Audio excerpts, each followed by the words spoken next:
Okay, everyone, so I decided to put the Vossen 20x10.5s on the SL500. This is the one that I previously owned and I sold to my partner. So it's looking real good. Had to put some spacers on there in order to make them work. 20x10.5s, you can't put them on the SL. I put spacers on the back, spacers on the front. The front only needed probably 5 millimeter spacers, 10 at the most.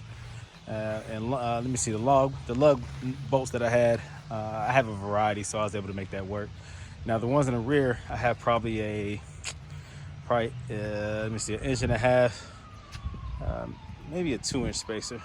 I can't remember. I think it's an inch and a half spacer in the rear. And so I had to use, of course, longer lug bolts for that. But it looked good, man. I decided to go ahead and paint the calipers as well.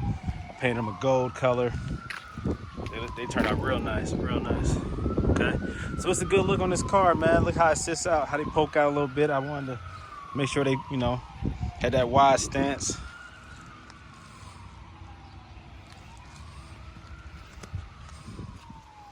All right, you see that? That's nice, man, real nice. Again, 20x10.5s, man. They look real good. I'm happy with this, the way it turned out. These were the wheels that were on my SL500 that I took off. I put the golds back on. I have since then purchased some more wheels, and I'm gonna play around a little bit.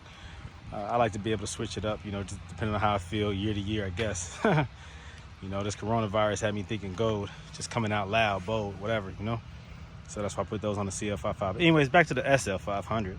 It's a good look. Very nice, very nice.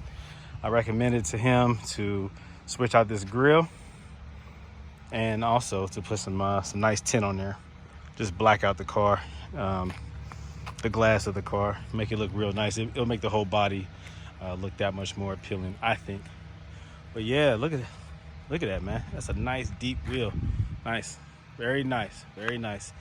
Definitely looks custom. Does not look original.